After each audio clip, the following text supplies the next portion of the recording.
Hello, good people, and welcome to the Higher Living Podcast. Welcome to 2023, a whole new year, whole new beginning, and an opportunity for everyone to reinvent themselves and achieve all the goals and objectives that they have set out for their lives over the course of the next 365 days. And if you take where we are at the moment, more like 330 odd days. But guys, in studio today to kick us off this year, we've got a great friend of mine, a guy that I believe I have the privilege of calling my friend, somebody who I've worked with at a very detailed level, and someone who I've got to know over the last 3 or 4 years at quite a detailed level. A guy with a remarkable integrity and honesty, which is so rare in today's world. And someone that I draw a lot of motivation from in terms of just the way that I conduct myself on a daily basis. So it is my privilege to have Wynand Berg on the show. Wynand is a CEO of a large luxury home construction business, and he owns a group of businesses in the construction sector that do many wonderful things. But I'm not going to steal his thunder. Wynand, welcome to the High Living Podcast. Good morning. How are you doing this morning?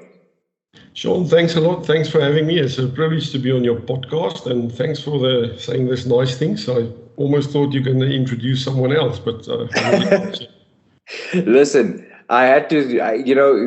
All of this stuff is off the cuff, so it's whatever comes from the heart. So it is very heartfelt what I said, and I hope that by the end of this podcast, everyone that listens to it agrees with me. So, how has your 2023 started off? Has it been an absolute firecracker, or are you still setting into the normality of post-holiday life? Yeah, look, I think 2023, we're very excited about 2023 in the sense that it's the first. Remember in 2022, that January, we still had masks. So I know there's talk of more COVID coming, but I think, we're just looking forward to one normal year without COVID, without just one normal year. And it looks like, this far, load shedding, obviously, let's try not to talk about load shedding too much today. But that's obviously has an effect on especially our business and all our suppliers and guys that manufacture stuff in factories. But except for load shedding, we hit the year running immediately, and we're off to a good start. So we're looking forward to it. Yeah, I think and I speak in the South African context, I think that this year has, and towards the back end of last year, to be honest, there was a lot of negativity in the system. And now we start the new year, and the negativity is still there in terms of the challenges that we have with local infrastructure, amongst other challenges. And, it's important for us all as leaders in our own right to rise above the negativity. And, it's something that South Africans do really well. And I think it's a trademark of South Africans. We find a way to get on with it. We find a way for working around the negative, working around the challenges, and just getting on with it. And I think more than ever, it's especially at the beginning of the year for people that are out there and they're listening to this and they're thinking, there's so much negative in the system. There's always positivity. There's always a way you can change the negative into a positive. There's always a way you can change a challenge into an opportunity. It's just about having the right mindset.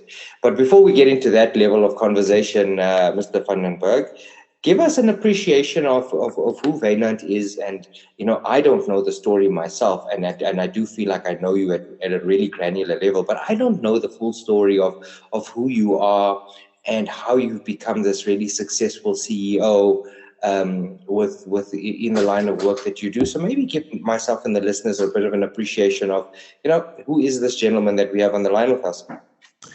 Yeah, thanks, Sean. It's interesting, reflecting over the last 43 years for a little bit this morning before the podcast started. And also, listening to your story with your last podcast last year. It's interesting how, in life, there's no one that makes a decision at 10 years old and say, I'm going to become, well, I suppose there's some kids that would say, I'm going to become a doctor, and they become a doctor. But in most instances, I think it's interesting for me how life actually pushes you in a direction, how opportunities pushes you in a direction. And then definitely a big thing, how different people over your lifespan, mentors, people that give you opportunities, people that comes across your path, people like yourself that came over my path, really influences your life and sometimes pushes you in a different direction. And yeah, so for me, I'm going to tell you a little bit similar to what you did in your podcast. But so I grew up on a farm in the Free State between two towns, small towns called Deelsville and Boshoff. Not many people will know where that is, but the bigger towns is Bloemfontein and Kimberley. And my dad was a farmer. I was born in 1980, and he was already a farmer at that time. And we had droughts in the 80s, and in 1988 there was a big flood in the Free State, and we actually lost the farm. But so from grade 1, I actually we were still on the farm until grade 3. But in grade 1, I actually went to boarding school in Boshoff in a school called Rooidak School.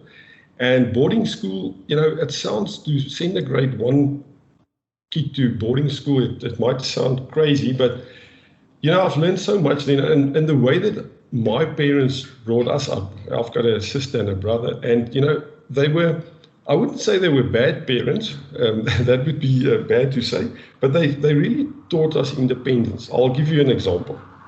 So boarding school week 1, my mom said, "Come son, this is your suitcase, here's all the stuff, let me show you how I pack your bag." And mom packed the bag. And then I went to boarding school from Monday to Friday, had the weekend at home. Sunday evening she said, "Right, here's all the stuff, now you pack your bag." And I packed my bag, and that week went well. And the third week she said, "All right, your bag is in the room, the stuff is in your cupboard, pack your own bag." And that week I forgot my underwear. And I phoned her the Monday evening, I said, crying, and I said, "Mom, I forgot my underwear." And she said, "Son, that's you forgot it? I thought she's going to bring it on the Tuesday." 50 full. And she said, "No, son, this week it's lostros." Now, you'd know what that means in Afrikaans. So that week I didn't have underwear, and I never forgot my underwear again. But that it just taught me independence from an early stage. And it's actually one of the things I think me and you, we've talked about leadership a lot at our coffee sessions, but I think I've got a fundamental problem with the way that, things have changed and how sometimes we bring up our kids. I don't think we do our kids any favors to, give them everything that they want. You need to work for stuff, you need to do stuff yourself, you need to learn independence. We'll get into that a bit later. But so, from the farm, so grade 3, we lost the farm and we moved and we went to Wynand, which is in the goldfields. And my dad worked for a company. He worked for Sanlam. He basically worked for commission, and that didn't go very well. And we were very poor, I must admit. We definitely didn't have any money. And I actually think in grade 6, I've actually written down here, I think that was my defining moment in life where I played rugby for the first team, and Dad was watching, and I had a brilliant game, 2 tries, and after the game I went to my dad and I said, "Dad," and he said, "Congratulations, son, amazing game." And I said, "Thanks, can I have a cold drink?" And he actually had tears in his eyes, and he said, "Son, sorry, I don't have money for a cold drink today." And that for me, I almost get teary when I think back of that, but that for me was a moment in my life where I said, I never want to be poor. And I think that is a decision that one can make in your life. It's not to say you know what you're going to do, but in that moment, I knew I never want to be poor. And so to move things up a bit from there, so my mom and dad weren't very involved in school. I actually, in grade 7, obviously then, it's a primary school, so then there's leaders that gets chosen. And my parents were friends with one of the board members of the school, board members. And he said to me, "Listen, if you become a prefect in your school, I'll give you 20 rand. And I thought about this and I said, "Listen, what if I become the head boy of the school?" And Brandwag Volkschool in Wynand is a big school, there's 1,000 kids. And I could see, we're not involved in the school. What's the chance of this happening? And he said, look, I'll give you 100 Rand. Now, back in the day, 100 Rand was a lot of money. Yeah. So lo and behold, I become the head boy. And then with that 100 Rand, I actually buy my first bicycle at a pawn shop. And we'll get into cycling a bit later, but you know how important cycling is. Yes. And that was my first bicycle. But and the reason why I tell this, not to brag about becoming the head boy, but I do believe in hindsight, the reason why I became the head boy of that school at that time was because of the way my parents brought us up. And I just think I was just ahead of my peers from a leadership point of view because of the independence that was installed in us from an early age. And then from there, obviously my dad moved work again, and eventually I matriculated in Hoërskool Oosterland, which is in Mpumalanga, in Secunda, and also there became the head boy of the school. And I think, again, you know, it's just I'm not a great guy. I just think the independence that was taught in an early age, I was just ahead of my peers when it comes to leadership and being responsible. I was more responsible than any of my peers, and that's what really brought that. And the reason why I also tell this story is I do believe that, you know, for me, leadership in our country and in business, we've all got a responsibility, and me and you talked about this extensively at one of our coffees, but we've got such a big responsibility to be role models for people, and for not just younger generations, but for people in our businesses. And I've got a big passion for that, and that's something that really, I don't know, you know, when we had the discussion, you said, no, you feel the same, and then you started this podcast, but I don't have something where I can channel how passionate I am about leadership. But we'll get into that a bit later. And then, yeah, so Sean, from there, I didn't have money to go to university. I went to the UK. I became a professional guinea pig. I did medical trials and worked in construction. Really? Yeah. So friends always jokes and says, that's what's wrong with you. It's all the medicine you took. Yeah, and then I came back and I started studying, and I actually didn't know what to study. Also a lack of guidance there, where I didn't go for necessarily all the tests to say, you know, you should be an accountant, or you should be, and in hindsight, I know I should have studied something like construction management, but my passion for construction started in the UK. When I worked for a business, I started off as a laborer that swept the floors, and eventually worked my way up in that. But I loved what the guys did. They did high-end quality homes, and I just developed a passion for that.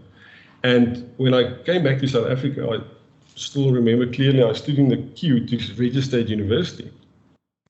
And when I almost got to the front, my friend that went with me said, look, I believe the chartered accountants make a lot of money, and a lot of, you know, everyone tells you that. And I registered to study accounting, which was a big mistake. And in my third year, I had a big split up with a girlfriend, and I was depressed for a while. And I actually stopped studying, and I went back to the UK. And 3 days before I went to the UK, I actually met my current wife, and she came to my farewell party. I met her there, and she was a girlfriend of one of my friend's girlfriend. And we exchanged numbers and email addresses, and I've actually emailed her for 1 full year. Eventually, she came to the UK, and we spent 3 years there. And in 2007, we came back to South Africa. And back in South Africa, I started as a rental agent. And then I think I've told you that story where I actually won the house, the car, and R1 million. Did I ever tell you that story? Yes, but tell me again, just so that everyone can understand how amazing that was, and how someone's fate can change overnight.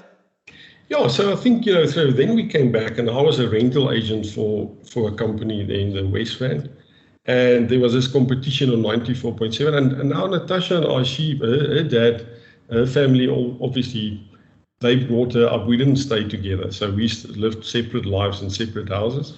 even in the UK, I had a business there where I rented houses and I sublet it to South Africans. And she was in my one house and I stayed in the other house. And when we came back to South Africa, she was actually staying with her sister in Alberton. And I was renting a room in the West Rand on a farm or a plot with this lady, very nice old lady, Ina Duplessis. She still phones me on my birthday. It's amazing how I'm one of her children. But anyway, so we used to travel every night after work. I would go to Alberton and come back that evening. And 94.7 had this competition, win a car, a house, and R1 million. And so, but it was very difficult to enter. Every hour, they would call out 5 names, and then you had 10 minutes to phone in. And if you phone in, or they called you, and if you answer and you say 94.7 good morning or something, you got into the draw. But it was almost impossible. And then 4 days before the draw, they said, we've got this new thing, there's a wild card entry into this draw. And they said, send us an email and tell us what are you prepared to do to get into this draw. So I sat in front of my laptop and I thought, you know, what can one do that's crazy and that will get you into this wildcard entry? And I actually wrote a mail and I thought, you know, I'll shave off my hair. And I thought, but anyone will shave off their hair. What makes that special? And then I thought, look, what can't I eat there? Because that's a bit strange. I mean, you can't eat dry hair. It won't go off. And I said, okay, I'll shave my hair. And I will eat it with milk. And I said, and 10 minutes later, the producer phones me and says, listen, have you done this before? And I said, yeah, I've done it before. It's safe. And she said, okay, come into the studio tomorrow morning at 5 o'clock. So the next morning I go into the studio and Wackhead Simpson was still at 94.7 and Jeremy Mansfield. And so there was 5 people that got into this competition, but now one guy was with me in studio. He got his armpits waxed and his chest waxed. Another lady washed with a bikini, washed car windscreens in Sandton. I can't remember what the other 2 did. But so we all did what we supposed to do, and then Wackhead shaved my head, and I tried to eat this hair and didn't go off that well, but they liked the sounds that came out, and then the public voted, and eventually they decided all 5 of us goes into the wild card. And then that Thursday evening, we back in the day, we still had the Bible study. We were a group of varsity friends that had Bible study on a Thursday evening. And so Natasha and I go to this, and the friends have Bible study, and we go to, what was it called back then, Emperor's Palace. And we go into this hall with 2,000 people with their partners, so there's 4,000 people. And eventually, late Dr. Victor was one of the performers there. We got there at 5 o'clock. Eventually, at 10 o'clock, it's a draw. And you have never seen how a hall of 4,000 people clears in 3 seconds after, you know, they pick the winner, and there's only one winner. And that was then me. And I jumped on stage, jumped on Jeremy Mansfield, and you know, then just to fast forward a bit, so there's a VIP party afterwards for this winner of this competition. And I phoned the Bible study and I said, guys, you need to come, I won this thing. And the Bible study ended coming there, and eventually they booked the president's suite from me and Natasha. And we go into the president's suite, and at 3 o'clock that morning, so now the president's suite, none of us is used to this. They've got this big cupboards there with trophies and stuff inside. We open the cupboards and we hand out trophies to each other. The guys make snow angels on the big bed that's there. It's just an amazing evening. And at 3 o'clock, I said, guys, you need to go home. Because earlier that evening, I said to Jeremy Mansfield, Jeremy, I want to ask, he says to me, Wynand, please don't drink too much. Because the previous winner of this competition, we couldn't have an interview with him. And I said, no, don't worry about that. I actually want to ask this girl to marry me tomorrow morning in the studio. Sure. And he said, no, Wynand, you had a bit to drink now, so let's chat in the morning. And I said, okay, we'll chat in the morning. So at 3 o'clock, everyone goes out.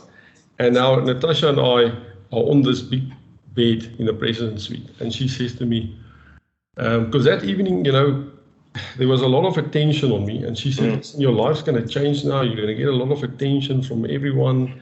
And I said, listen, can we talk about this tomorrow? I'm really tired now. And ground patrol is coming to pick us up in 2 hours. Then we need to go. So then she thought, Wynand is changing. He's made it now, and yeah.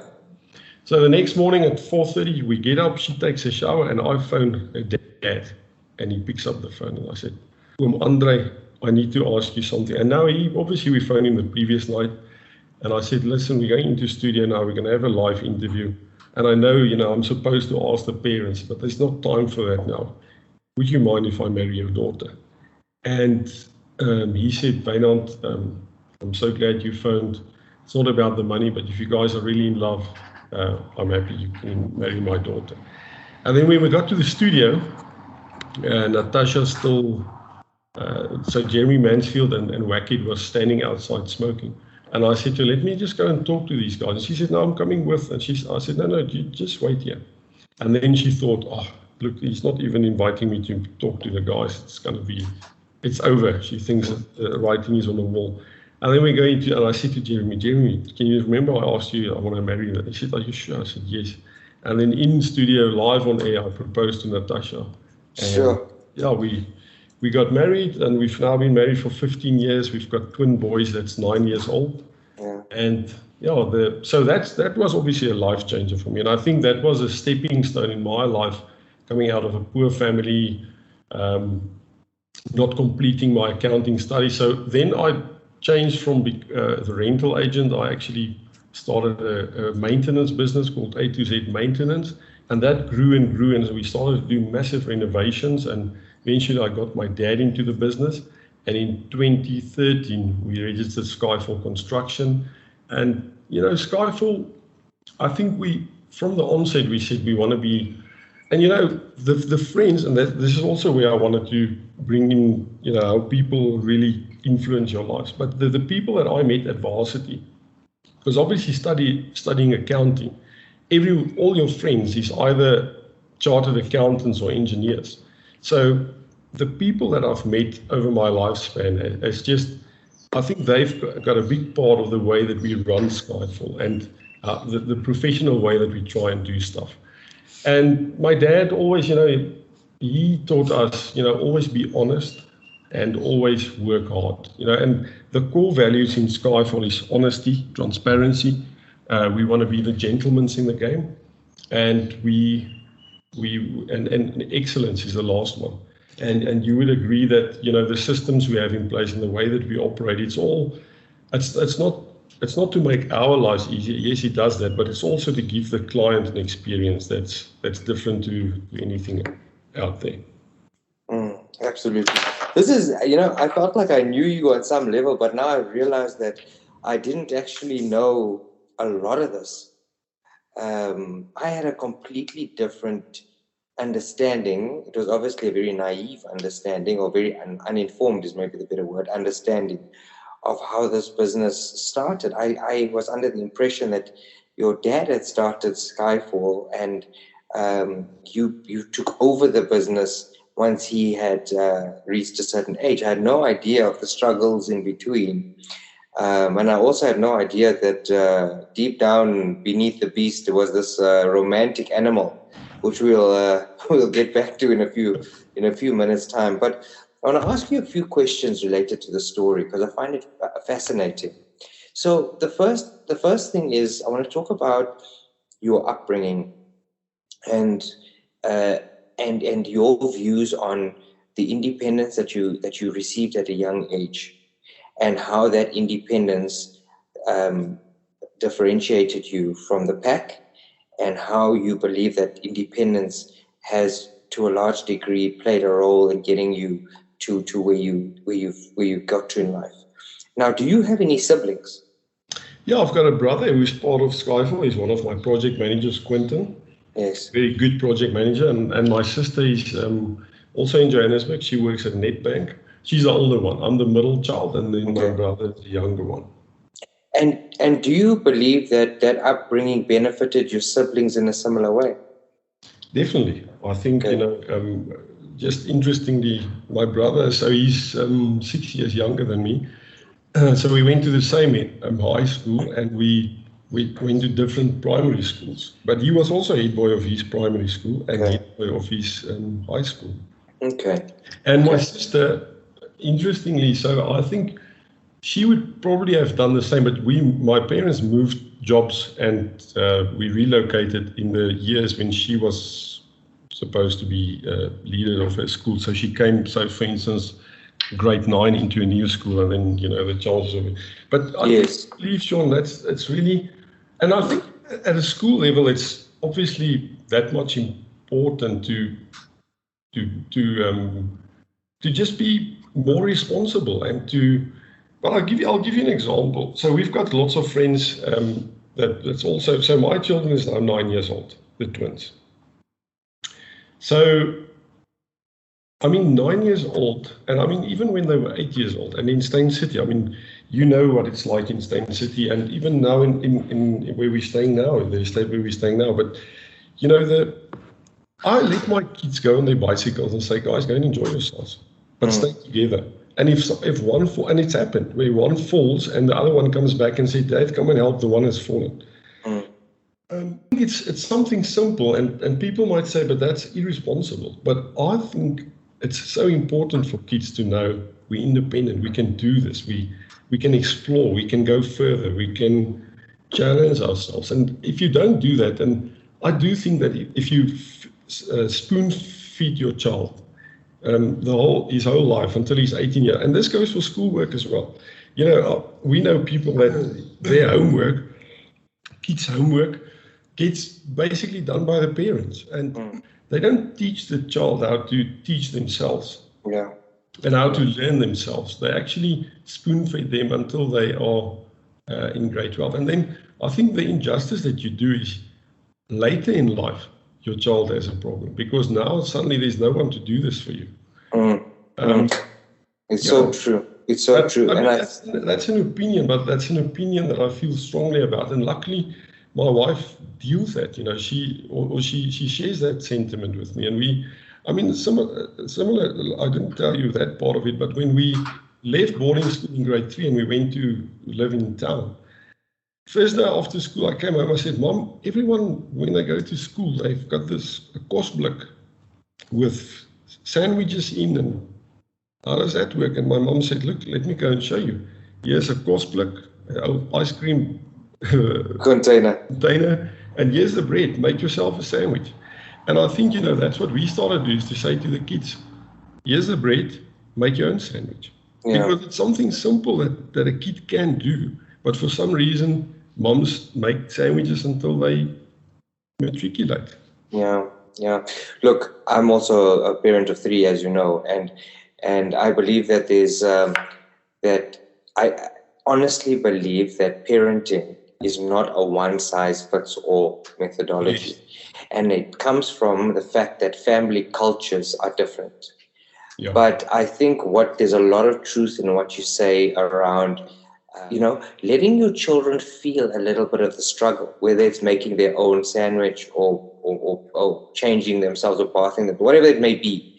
But parents often protect their kids from any type of hardship because they feel like the kids shouldn't feel that hardship. But in hardship, you learn, you know, and even at a young age, when through these challenges, you learn, you grow. So you actually stunt the growth of the child by protecting them. And often you find when kids are overly protected, it only negatively impacts them when they become adults and they start entering the working environment, because they're unable to cope and compete in an environment where people are more resilient. That's it.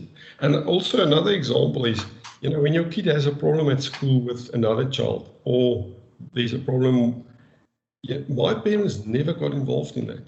Yeah. And you know, I've had instances with my children where Natasha says, shouldn't we go and speak to the teacher? And I'm like, no, they need to sort it out themselves. You know, that's one of the battles that you need to fight yourself. Yes, I'm not saying you never go to the school, but you know, you don't go to school when someone else has hit your child. It happens.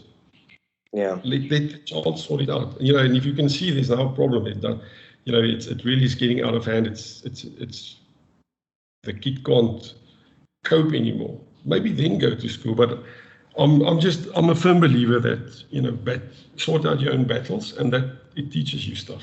Yeah, true. Now, when it comes down to the Skyfall business and some of the other ventures you've had along the way, before that, when you were the rental agent, did you have a feeling or a desire to be an entrepreneur?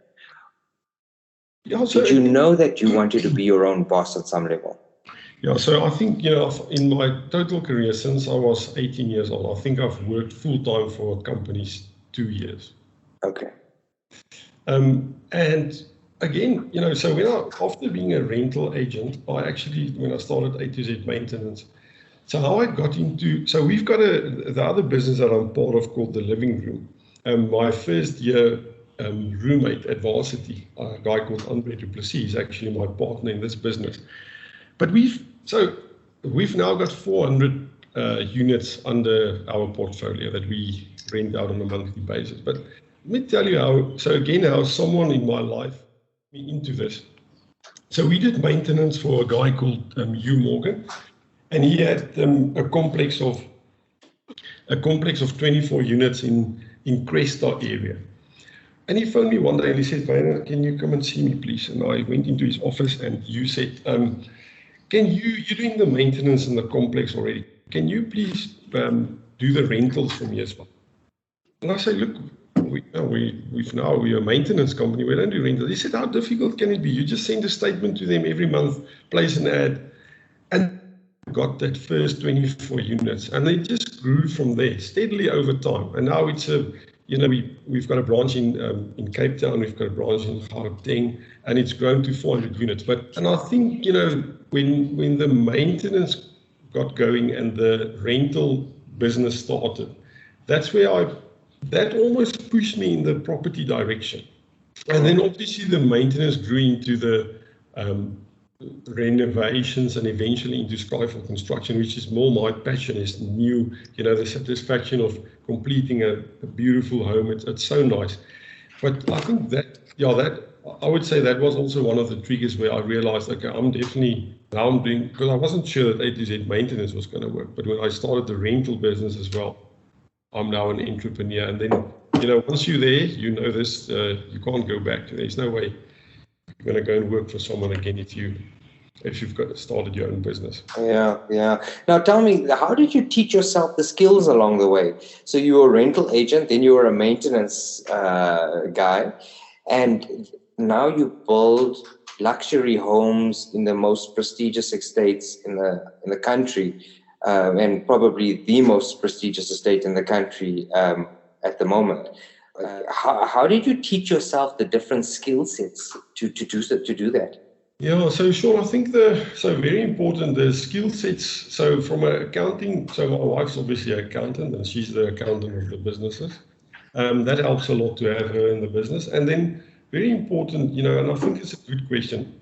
I think what really, when I was in the UK and I worked for the construction company, obviously there I did everything from plaster, electrical work, bricklaying, basically every single thing. And then when I started A to Z Maintenance, remember, a startup business, my business operated like this. It was me, a guy called Precious, who's passed away a few years ago, and then this on MP200 Bucky. And we actually, around the old RAO, now UJ University, there's a lot of student accommodation. We actually did maintenance there. And I'll never forget the first geyser safety valve that I replaced. I actually asked the tenant, "Do you have a light for me, a headlamp or something?" And she said, "No, I've got a candle." And I went into the ceiling with a candle. And, I actually taught myself how to do that, and going to the plumbing shop, eventually we managed to do that. But every single thing that I've done, and in construction now, there's nothing that happens in a house that I haven't done before. And I think that's actually part of the reason why we are successful, because I've been a subcontractor. I understand where subcontractors comes from. I understand how things work. And I think also I know if a subcontractor tries to take a shortcut, I know because I've done it. I've done the work, so I know you're trying to take a shortcut. This is not how it gets done. But Yeah. I've actually, so I think that's the problem with the first generation business. And you mentioned earlier you thought it was my dad's business. It would have been nice if it was my dad's business, because then I think there's a lot of stuff that's already in place and you take it over and you can grow it. And I think obviously with the startup business, obviously there was a lot of school fees that was paid. There's a lot of projects that we've done where we underestimated and we lost money on. And so it's been a learning curve. And where did we learn everything? Where do all of us learn everything? It's from other people. It's from people in the industry. It's from Google. I'll never forget, my dad was still alive, and Precious one day said to my dad, he says, my dad said, listen, Precious, we're going to do this like this and that. And Precious says, no, I think you must phone Mr. Vaney. And my dad said, but listen, Mr. Vaney doesn't know everything. And Precious said to him, no, he doesn't, but Google does. Yeah. Yeah. Yeah. No, and what I hear you saying, and then I think this is what people need to take out of the story. And it's so interesting because it is the same theme that repeats itself over and over on the show, myself included, is that people need to be open to evolution in their lives. Do not be stuck in one aspect of yourself and one career and believe that is going to be everlasting, because the world changes, the environment changes, the market changes constantly, and there needs to be an evolution, and you evolved. So in that evolution, like you say, there was pain, there was school fees, there was learning, there was going into a roof with a candle. If you hadn't done that and you hadn't been open to that and you just sat in that rental business in the safe zone, you wouldn't have what you have today. You wouldn't have all of these various streams of income. You wouldn't have a diversified product set. You wouldn't have all of these things. But you were brave enough to take on that evolution. But it also, the thing that I can see with you is that failure and setback doesn't stop the show for you. You push past that. You have an ability to realize that that's how life works, and you push past that. And I think that comes down to the first part of the conversation we had, that was your upbringing, where you had to learn how to persevere. Yeah. Yeah, and I think you make such a good point there. And everyone, and this, we have to get into the cycling now because I see that the time is running out. But in business and in cycling, so obviously I'm a passionate cyclist. And for me, I always say to people, and I know you're busy buying bicycles, which I'm very happy about, but I always say my brother is a good example. And I really want to get him into cycling because I do believe that one needs to be healthy. It's part of a healthy lifestyle is to, mentally you're also not healthy if you don't train and you don't have to just cycle, but you need to do something. And I hate it when people say to me, no, we want to cycle, we are going to cycle, but you need to, and it's the same in business. It's no use you say, look, one day I want to do that. If there's something in business that you strive for and that you want to do, you need to pull the trigger and say, I'm going to do it. Because if you don't, it might be too late. You might miss out on an opportunity. And I think that's what we've been in Skyfall. Look, the Cape Town branch, also amazing people. So my business partner there he actually, this is also a good story. I love relationships. And I think, that have spent time with me as well. I think I'm building a business based on relationships. I don't care about, yes, we sign a contract, but I hope we don't have to refer back to the contract. It's in a file, it's to protect me and you if ever there is a problem, but we build houses and business on relationships. And my business partner in Cape Town, he was actually one of my tenants in one of the houses that I subletted in England. And he obviously had a different path. He was a quantity surveyor, but he eventually became the GM of Baldwin Properties Cape Town. And he joined Skyfall about 3 years ago. But we were friends back from way back.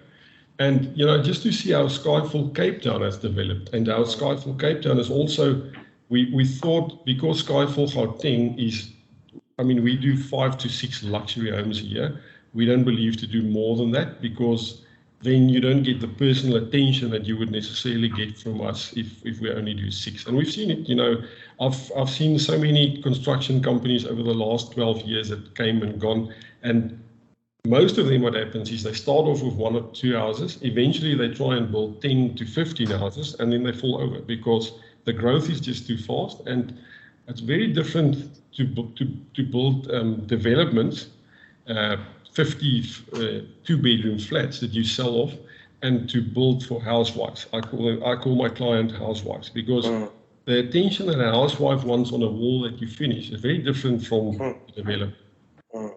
And so Skyfall Cape Town thought that they're going to do the luxury homes the same as Gauteng. But it's also because of opportunities coming over our paths. It's amazing how quickly that business has gone more into the development side of things. And we do have we got a very luxury house in Camps Bay now. But yeah, it's more development. It's yours. No. Just checking, because then I was going to ask you if it's available for me to use one of the weekends. I'll build yours and then I'll use it on the weekend. Yeah, so back to this. Yeah, so on the cycling side, Natasha and I, obviously, we work very hard during the week. And I think it's important, when we get on the bikes, we don't talk business. We're husband and wife, and then we enjoy the cycling together. And I do an event called the Cape Epic on a yearly basis. I've done 8 of them now, and it's an 8-day event in Cape Town, which is such a tough event.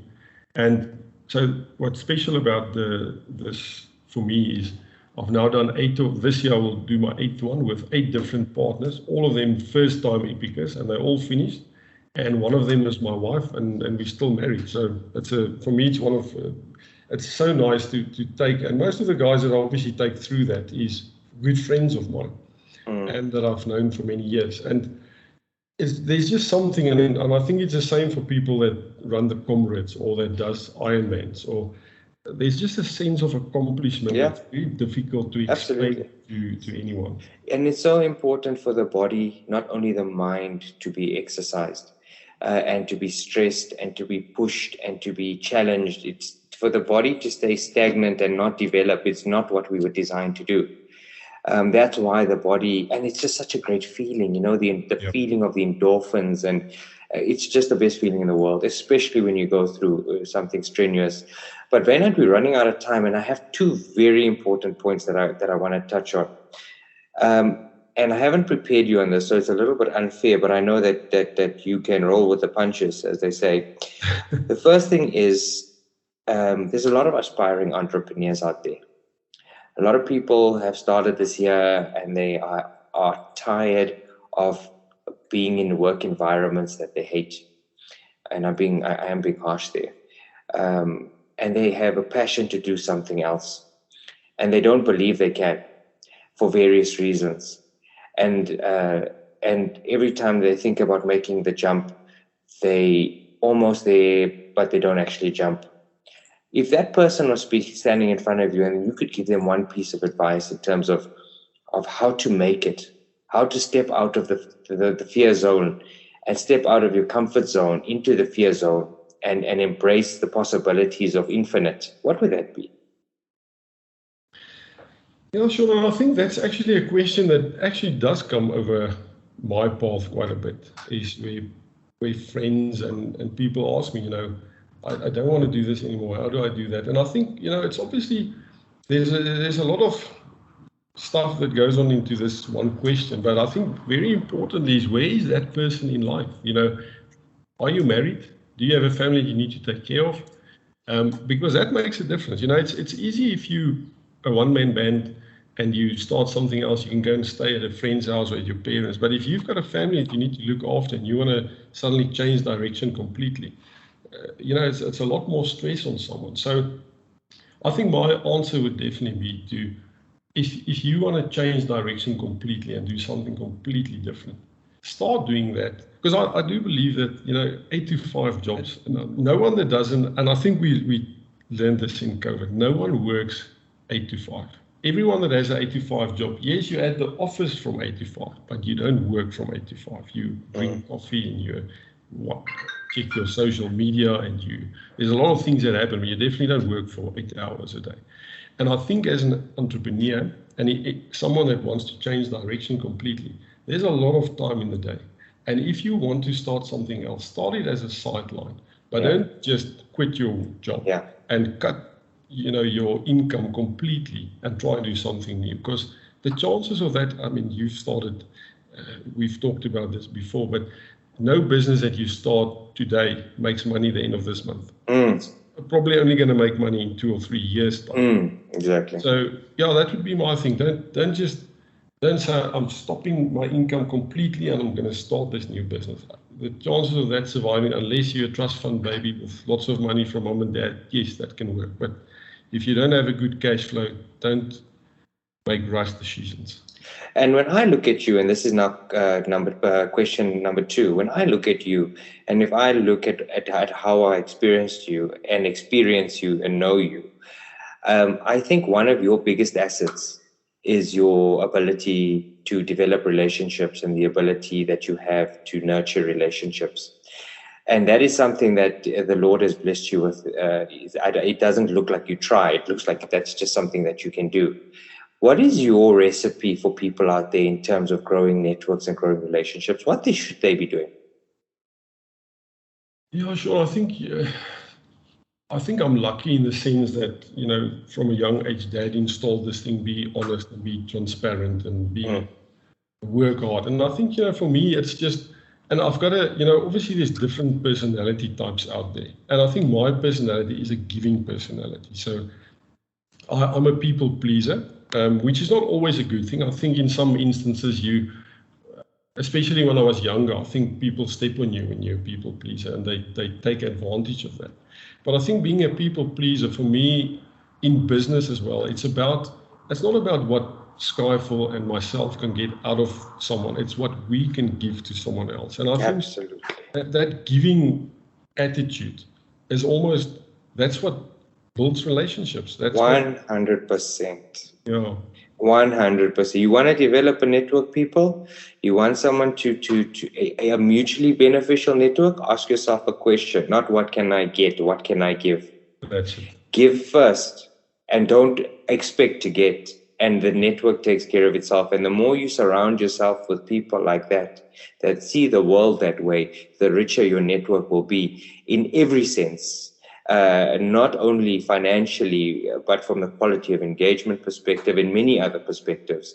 Find people that see the world the same way and make life good for them. They make life good for you. Wynand, thank you so much for your time. We have to unfortunately cut it there. It's been a really interesting conversation for me because I've learned so much about you, and I thought I actually knew you at quite a detailed level, which means one of two things: either when you're talking, I'm not listening, or I'm not asking the right questions. but be that as it may, it's been an absolute privilege to have you on the show, the first one of the year. And guys out there, if you're looking for property, if you're looking to build a luxury home, if you're looking for rentals, I'm going to link Wynand's company's details, Skyfall Construction, below. You can reach out to him and his team, and they'll be more than happy to assist you. And Wynand, I wish you every success in 2023, you and the Berg family. Make all your dreams and wishes come true, my brother. Sean, thanks so much, and thanks for having me on your show, and thanks really for the person you are. I think I've learned so much from you, and you definitely one of my mentors. And I just, very similar to how I live my life. I feel the same from your side, and I've learned a lot from you. And keep doing what you're doing, and I love this podcast that you're doing. And hopefully we'll see each other soon for a coffee. Thanks, Wynand. Guys, we're almost at the end of January, so I hope you guys are cracking on. I hope that those vision boards are out. I hope that you've got your list of objectives for Q1. Come on, put some structure into it. You just refer back to some of our previous videos and podcasts if you haven't. But we've got a bumper year planned for you guys. Some stuff around health, wellness, fitness coming up, and much, much more. So take it easy. Have a good day. And more than anything, if you do one thing only, and that's stay inspired. Cheers.